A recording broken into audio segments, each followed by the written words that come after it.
I'm Dr. Sarah Olivo. And I'm Dr. Liz Seidler, and you're listening to College is Fine, Everything's Fine.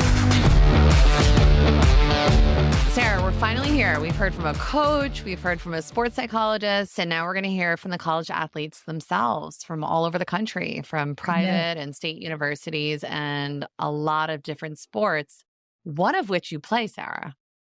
I do? Tennis? Wait, are you referring to the fact that I have a shitty tennis team as me playing tennis? You're just a late in life tennis star. Listeners, if you saw me play tennis, you would be understanding why this is just a big fib on the part of Liz. Yes, I have a racket, and sometimes I swing it, and sometimes I hit balls. Most of the time I don't. That's what she means by tennis player. I still have not seen you play yet, Sarah. So I think you might be either minimizing how great you are, or I don't know. I'll have to get some intel on your tennis skills. I will say that taking Fader's advice from our last session and focusing more on the process versus the outcome has been helpful. And it's fun to be bad at tennis and not care. That's the one thing I'll say. Yeah, I have a lot more fun. More laughs than actual strokes hit probably in my practice. But I have to say, talking to these students for me has been so fascinating. They had, I think, such a mature and exciting way of thinking about the sport. And it seems for me like really progressive and evolved. They're not shitty tennis, volleyball, fencing players. They're getting scholarships for their talent.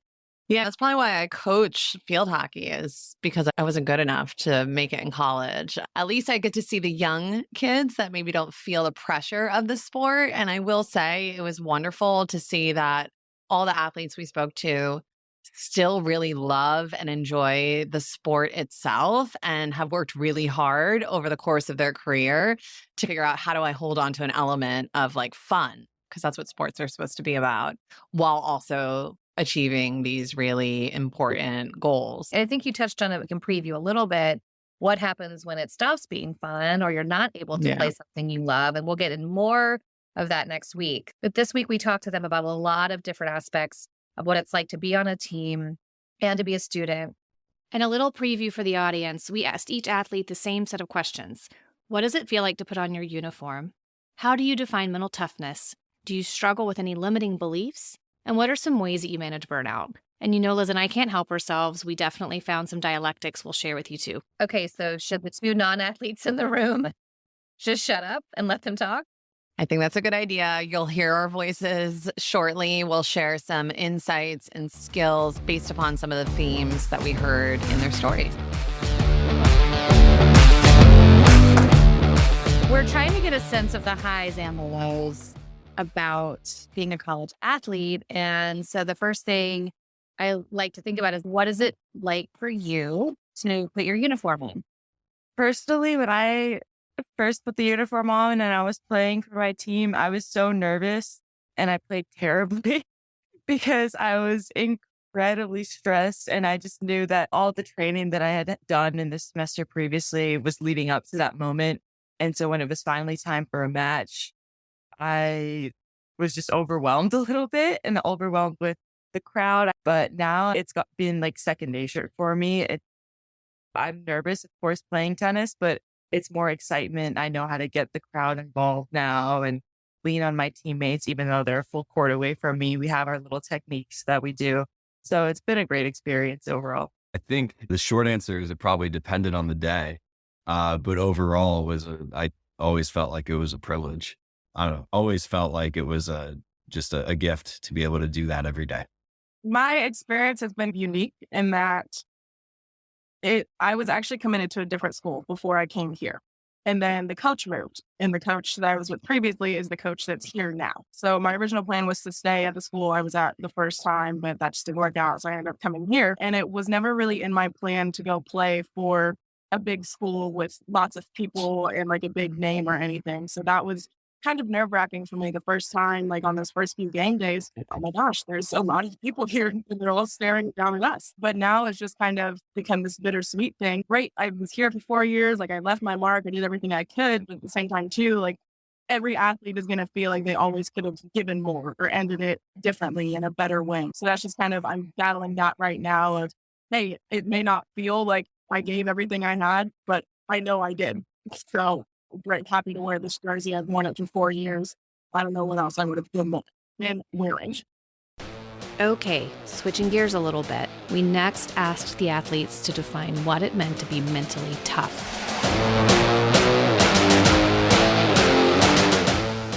There can be a lot of definitions of mental toughness, but personally for me, when I see someone resilient is a really big one that I see. Mental toughness, determined, disciplined, all of those things make up mental toughness in my own head.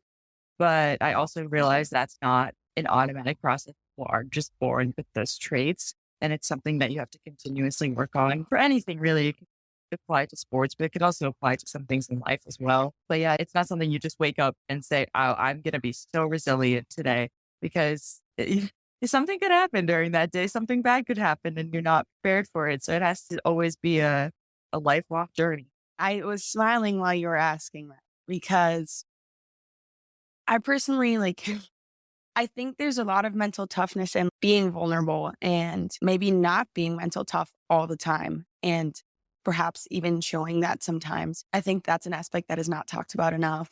It's also mentally tough to be a little bit vulnerable, and I think it connects teammates. I would say mental toughness to me was knowing my limits and being willing and able to push myself to them. I think there's a certain level of grit that's expected in really anywhere in life, but especially in a sport where you're expected to pull your weight and do everything you can for the team. And I think those who are mentally tough are able to push themselves to that point. And I think the next level is knowing where that line is and not letting yourself cross it, at least too much.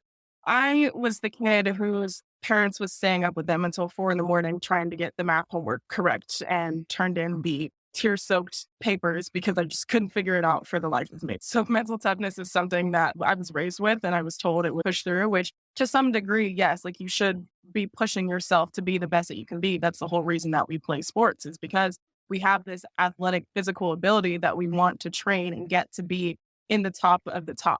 But there comes a point where my freshman year, I was probably in the gym every day of the week, regardless of if it was an off day. We just got back from travel. I had classes all day long. I was in there every free moment I had, but I also wasn't sleeping enough. My body was shot. I ended up getting injured. There were a lot of negative side effects to it. So at some point you have to realize, okay, I'm going to push myself, but I can't let myself get to the point where this is all I'm thinking about and this is all that's consuming me. There are other ways to push yourself that aren't just getting extra reps in or going and doing extra lifts. It can be watching a little bit of extra film or watching the film from the practice that day. It can be, okay, I know I'm not sleeping well. I need to go to bed a little bit earlier tonight. That's pushing yourself because that's something you don't normally do and you actually have to put thought into it. So yes, mental toughness it's hard to define, but if I had to, I would say mental toughness is knowing when there's further for you to go and knowing when to stop for the day. Can you think of any time that you noticed that maybe you have these limiting beliefs that really got in the way? When my ranking started getting higher, that's when actually the limiting beliefs started happening more and more often. The limiting belief that I had was I got lucky to be here. I'm lucky to be here. I didn't do this on my own merit. This wasn't for my own effort. I got lucky playing people that were highly ranked and I beat them. And then that's when I started to fall a little bit. Yeah, the imposter syndrome. I don't even know if that's officially a real thing. You guys would probably be able to tell me, but that is exactly the limiting beliefs that I had. It was just constantly if I lost against somebody I on paper shouldn't lose to, it was see, you're back to where you belong. Or if I beat somebody that was higher or around the same ranking as me, it was oh, they probably had a bad day. It was never really my doing. And then during the matches, it was you can't lose this. We're not very nice to ourselves. No. And personally, I was working with a psychologist that we have a sports psych department. And so I was working with someone and he was just telling me, first of all, you're a person. Imagine if you were talking to your friend like this or your teammate or the person's playing next to you. I was I would never talk to you, like that. And he was you're a player too. You're on the court. You're a person. You shouldn't be talking to yourself like that. And second was just reevaluating my focus during a match. It was instead of winning and losing, score, how people are doing next to me, I'm going to focus on implementing the things I've been training on. So if I'm working on my forehand, I'm just going to evaluate how is my forehand doing with an objective attitude. I'm not looking for judgments. I'm not second guessing myself. I'm just going to say, oh, I missed that forehand. It's probably because I prepared my forehand late. For the better part of my first 2 years, I struggled with the fact that had I not been a good fencer, I would have not gotten into Notre Dame. And I did not deserve to be there academically. That the reason why I was on campus was obviously, I think in the beginning, everyone deals with insecurities in college and it's a new scenery and it's tons of expectations and you're all on your own, right? So there's a lot of pressure inherently. But I think for myself, it was always, if I broke my leg and couldn't fence, do I really deserve to be here? You're taking really hard classes and I was surrounded by all of these kids who were all valedictorians of their high school, all of these kids that got in on their own accord from their academic resume. And for myself, I think until I really found a niche academically and settled into a groove, it definitely was a bit of a hamstrung my athletics, I would say, production quite a bit. But that was just, I think that's natural for any college student. It's once you feel comfortable and you feel secure and you have your group and you feel just secure in who you are, I think everything becomes a little bit easier. Oh, every day for the last 4 years that I've gone into practice, even in warm up, I look over and it's like, we're just warming up, trying to jump for the day. I'm like, I'm not jumping as high as she is. I need to go harder. Like, I need to be better every day. And that's just, it comes with the territory because sports are set up in a way that you are competing and competition's a great thing, but you also kind of end up comparing yourself to your competitors. And instead of looking at it from the perspective of, okay, they ran faster than me today, I'm going to run faster than them tomorrow. It's, they ran faster than me today, I'm never going to be as fast as them. I can't do anything. And that spiral is a lot stronger in a lot of athletes because everyone, like even your coaches, like they're not going to sit there if you ran second fastest and like, great job. That's not what they're going to say. They're going to say, okay, when we get back in the gym, we need to be working on this or that to get you faster. So just not being hard on ourselves is never going to go away. But the external pressures are definitely something that needs to be in the back of our minds, but something that we're not listening to all the time. Another thing you hear a lot about in the college I've athlete heard that word world since is I've known how to perfectionism. speak because apparently I've always been incredibly perfection. I don't even know the adjective. Perfectionist. There you go. Thank you. And there's this silly example, but I was maybe like 8 years old. I had this math test and I just remember I got questions wrong and I was bawling so much when I got out of the school that my dad like genuinely thought that something was terrible had happened. And that was my experience growing up with anything I did. And so tennis was no different. And I've gotten a grip of it now that I'm older, but it is something I've always struggled with. It's been a big part of just who I am as a person. And I'm still working on it. Very perfectionist. Yeah, with everything from school to decorating my room when I was a kid. It had to exactly be perfect, even though I was like 8 years old and I was not even picking up a paintbrush, but I was looking at each line, making sure it was perfect. And it's translated out to tennis as well. It kind of, honestly, I'm going to take this in a different way than Amina did. But I feel like there's also a culture in sports that like you have to be a perfectionist, which is not a great mindset to have, especially in sports culture where it's no, you can't leave the tennis court, you can't leave the basketball court until you make 10 perfect serves. Like you can't leave until everything is perfect. You're gonna have to leave on a good note today. And it's not based on the effort that someone puts in. It's sometimes based off of luck. So it's unnecessary in my opinion, because if you're at a high level of sports, you're probably a perfectionist anyway. So we don't really need other people coming in and telling us that unless you have a perfect day, this was a terrible practice. It was a waste of time. So unfortunately, a lot of sports, a lot of people know personally in other sports have also felt like this. So I know it's not just a tennis thing. Tennis has definitely almost helped growing up because you were just bound to miss and you had to be okay with that.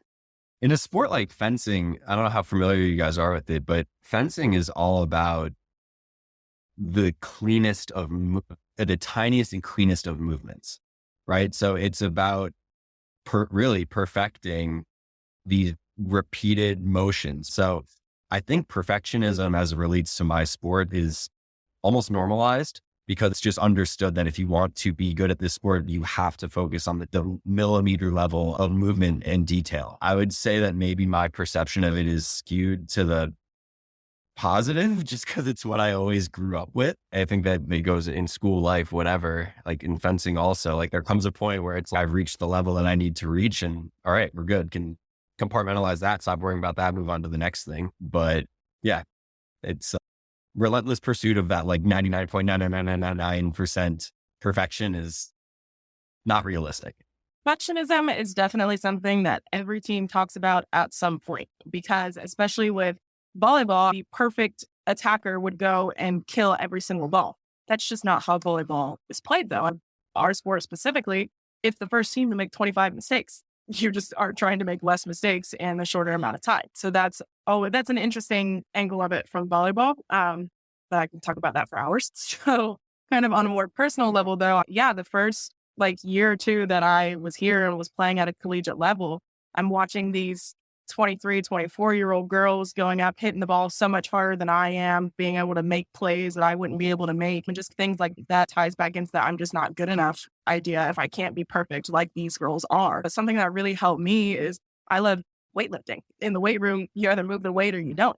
And that's perfect in and of itself. There's nobody else for you to look to or for you to blame. It's you have to hold yourself accountable. At the end of the day, the only person I have to answer to is myself. And if I'm happy with the work that I'm producing in whatever aspect, that's all that matters. And that's about as perfect as it's going to get. What are some ways that you manage burnout? I personally try to make sure I do everything I can before it gets to that point. I feel like self-care is always seen as, oh, let me do like a face mask and a bubble bath and everything will be okay. It's more of getting the sleep that I need. So trying to go back to things that make me feel good. And because I feel like we lose track of it when life gets busy, it just goes so fast that I personally always forget to just settle down and take a second for myself. For me, it's recognizing that I'm burnt out too. If I keep ignoring it, if I keep shoving it down, saying, no, I can't be weak, I have to be tough, it just ends up so much worse in the long run because it adds up a lot. And then also another thing I would add on to that is advocating for ourselves, because the worst thing that you can do is just let people push you around a little bit when you're feeling like that. For example, I never thought that my professor would understand where I'm coming from. And there was one day that I had so much on my plate that I knew I was not going to get this assignment done. And being the perfectionist that I am, I could not submit this without knowing that I put my full effort into it. And on just a whim of mental, just strategizing, what am I going to do? I just sent an email to my professor saying, hey, I'm so sorry, but I have had the worst day. I've had everything piling on top of each other. And I just need to take another day on this assignment. And he got back to me in 20 minutes and he said, Isabel, take a week. You don't need to just put this in one day. It's okay. Trust me. Glad you reached out and I'm glad you're taking care of yourself. So it's advocating for yourself and maybe putting yourself in a position that might be uncomfortable, but it could also lead to better things. I'll put this on a timeline because I feel like it's easier to explain. My first year, 2 years when I was not doing my best, it was harder to be excited about the sport. Naturally, when things are going well, the common response is to work harder, right? That's, oh, this isn't going well. I need to practice harder. I need to practice more. I need to study more. I need to work harder. So you find yourself in this like vicious circle where you don't like your sport because you're not doing well. So you're doing it more and you're working harder and you're almost like forcing yourself. And this is what I did my first 2 years. And you try to like really force yourself out to eventually get to whatever, get the results you need. And for me, it definitely brought burnout into play because over a year, things didn't get better quickly. And you also, in your first year or two, you are not comfortable asking your team or your coach for like special treatment, be it a day off from practice or end practice a little early or just take a little mental health break or work a little less hard, right? Not established enough to where you feel like that's not a thing that you can do. when I became a junior, I became a senior, and now I'm a leader on the team. I was a captain. Results came back. I guess maybe it's because academically I started feeling comfortable. I don't know what the chicken or the egg was, but it was easier for me to proactively budget in time where like I could feel a burnout coming on, and I would talk to my coaches and say, like, this Friday, I think I needed to end practice a little bit early for whatever reason. And I think at that point, I had the trust of my teammates, the trust of my coaches, and it was never an issue. For me, it was also about carving out time to just totally log off. But it took me a little while to get to that point. Like, I didn't wake up with that on first day of freshman year. I was really bad about it until about 2 years ago. And then I would say 2 years ago is probably when my mega burnout happened. I am a victim of putting things off until it gets too big to handle and then having a full mental breakdown, having to put the pieces back together. So once I recognized that pattern, it was like, all right, yeah, this is not normal. This is not healthy. The biggest thing for me was sleep. I just was not sleeping enough and trying to take naps in the day. I just don't have the time for it. I'm not tired during the day. But it became okay, if I'm normally in bed by 11, tonight we're going to be in bed by 10. Once I can get comfortable going to bed by 10, we're going to go to bed at 9. So I feel more rested and can last a little bit longer before I hit burnout. But another thing for me was I adopted 2 fur babies during the pandemic, and they have been a humongous help for me when we get back from a bad practice. Oh, here you are. Like, you're up against my leg and now I have to pet you. Or you need food, or you need something else, someone else that I need to take care of that literally does nothing but bring me joy. It's something that helped for me a lot. But before that was an option when I was in the dorms, little things like cooking. Like now I cook almost every night. It was something I never really thought to do, but I had time and I just needed to do something to get my mind off of thinking about how bad practice was or how that game didn't go how I wanted it to go. So really just trying all sorts of little things, and you're going to find ones that stick and that speak to you and you get something out of, but making those a regular practice too, not just, okay, I had a mental breakdown this morning, guess I can go to bed earlier tonight. That's not how that works. What are some common dialectics you noticed being a college athlete where 2 things that seem opposing are true at the same time? When someone is injured, it's really hard, especially to be the person that is injured, to see practice because that's where you want to be. You're missing your sport. You see your teammates playing. They're having fun. They're playing some games. And that's just what you want to do. You want to be there. But then at the same time, I'm sure there's people on the team might be having a rough week. And they're probably looking at that person sitting on the bench injured saying, wow, I wish I could just sit down and have a break. College is where you hear it growing up all the time. It's where you're going to go and figure out who you are and find your lifelong friends and all that stuff. It's 10 times harder when you have somebody or really 8 different people telling you from the day you come in on report day where you have 8 hours of just straight meetings, being told, here's where you need to be in class. This is what you need to be making. Here's what you should be eating to perform. It's hard because this is also the first time you're trying to figure this out as your own person. Your parents aren't there to remind you to go to the grocery store, remind you to do your laundry. Around my second year was where I was like, okay, I'm not getting to play like as much as I thought I would be, or as much as like I feel like I could be doing, but I'm still being told that I'm just as important on this team and we contribute to the wins and losses. How am I contributing if I'm standing on the bench? And that became something that was really hard for me. And around my second and third year, I sat down for a while and was like, I don't really know if I want to do this anymore. But at the same time, too, it's all I've known for half of my life. So how am I supposed to switch out? So this past year has been very pivotal for me in realizing that my sport is not who I am. It's just a part of who I am.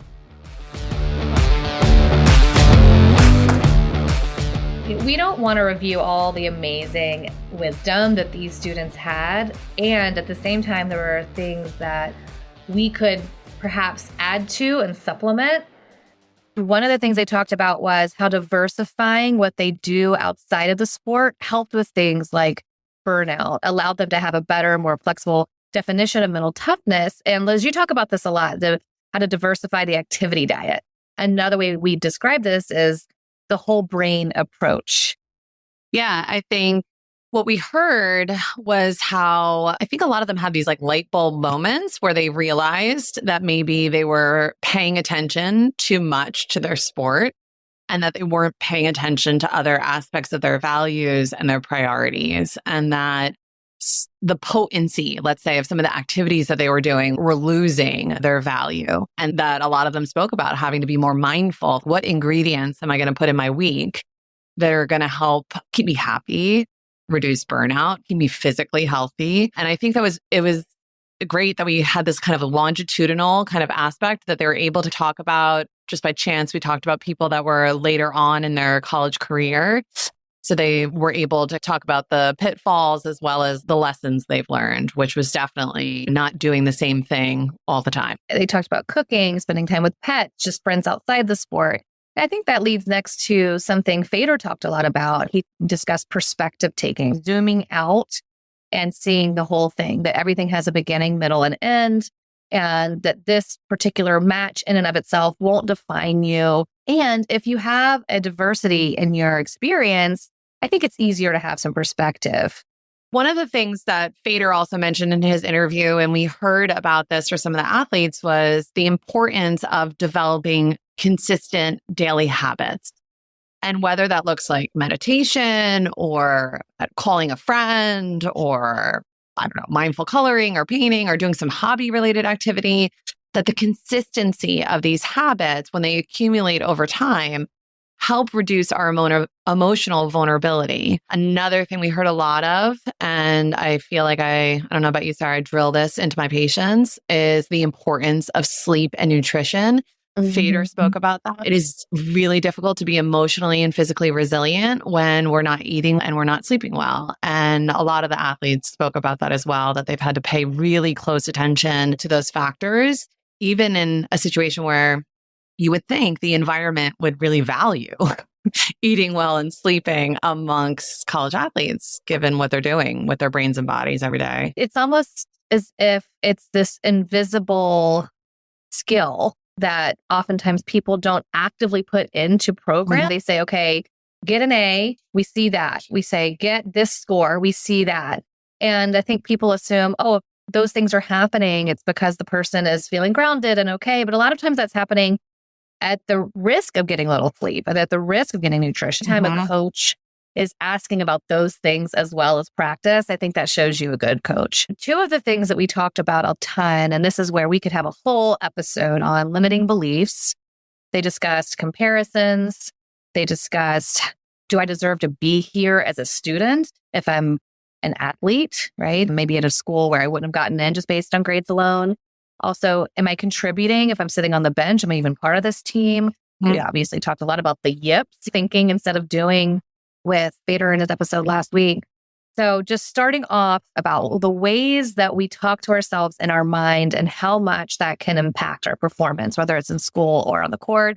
One of the things that we, Liz, you and I know talk about a ton is, first of all, noticing what those are. And then I always ask people to say, okay, is this thought helpful? Is this thought actually getting you towards a goal that you want? Or is it actually hurting you? And a lot of times when you look at the limiting beliefs, so many people try to maybe say, no, I'm the best tennis player. No, I'm the worst tennis player. They try to kind of find evidence for one of those two extremes. And I found it's a lot helpful just to be like, is this thought helping me in this moment right now? Is it going to help my serve? Is it going to help my stroke? So that's one of the things about limiting beliefs that I think no matter what the belief itself is, just going at it to say, is this helping me? Is it hurting me? Is it reaching a goal of mine in some way? And typically the answer is, no, it's not helping me. Yes, it's hurting me. And no, it's not helping me reach a goal. It's pretty consistent. And then we get into perfectionism. Oh boy. When I'm working with anyone who has perfectionism, the truth is that almost always perfectionism has helped in some way, or at least they've identified that they have been able to do what they are doing because they have tried to be as good as they possibly can at something. Do you find that? Yeah, I mean, it's the hardest thing about perfectionism is that it's reinforcing, it's adaptive to a certain extent, and it's likely a personality trait that a lot of successful people, including college athletes, have. One of the interviewees spoke about, since a very young age, she's like, I've always been perfectionistic, whether it was like second grade and I didn't get all my math facts correct. And the reaction I had was so extreme that she's had to work really hard on figuring out, like, when is this helpful and when is it not helpful? And coming up with some sort of decision-making tool around how is this working for me? And then where is it working against? So many times when I'm working with people who ascribe to the kind of, they've bought into their perfectionism, I say, I'm guaranteeing you that the worry and anxiety you feel around this idea of getting everything perfectly. Some people might say, if I'm not a perfectionist, then how will I get an A, straight A's? I'm really dedicated to that. I'm thinking there's probably a value outside of your worry that's important here. Dedication, work ethic. We talked to Jonah, who was fencing, who said perfectionism of the particular stroke is built into the sport. And to be able to get it just so within a millimeter is helpful for the sport. And I'm thinking, okay, it can also be discipline, and it doesn't necessarily need to be perfectionism. And so that idea of perfectionism as being one big thing is actually probably a lot of different values you have in your life. And if you can identify what those values are and untangle them from the idea of perfectionism, then it's a bit more malleable. Suddenly you can say, okay, I strive to committed, or I strive to pushing myself to that limit, but knowing where my limit is. I think that can be really helpful, because the truth is that people who are perfectionistic have tons of other values too. They're so much more important than I need to be 100% in all things. Yeah. And I think as you were saying that, Sarah, when we heard about a lot of the limiting beliefs, and particularly around this perfectionistic quality to them, they were very outcomes focused. And I think a lot of where some of the athletes talked about being able to work around them was doing exactly what you said, right? Which is, okay, I'm going to focus on my effort. I'm going to focus on this specific behavioral goal I have this week around my sport. And I'm going to dedicate myself to that. And I'm going to do it 100%. And it really gets them away from this dichotomy around, I'm going to win my match versus not win it. And if I don't, what does this mean about me as an athlete? It goes back to what Fader said. If you have the just win mentality, it's never ultimately helpful, but full send is something you can go every single time. So that's what I would say to any sports related perfectionist, or any sort of perfectionist where you think, okay, I've been almost in a where I think you've attached almost a positive reference to perfectionism, is to say, wait a minute, can I switch from a just win to a full send? What does that look like for me? 100%. I love that. So that wraps up our current athletes episode. And stay tuned next week. We're going to be talking to people who no longer play college sports, whether by choice or not, and hear about what it's like to shift in identity when that happens. Thank you to our guests for sharing their stories and advice. This podcast is for college students, and we want input by college students. Please reach out by text, email, or voice memo to collegeisfinepodcast@gmail.com or 929-500-2231. Tell us your story, give us tips on what kinds of topics you'd like to hear, or give us feedback about an episode. Follow us on TikTok and Instagram at College is Fine.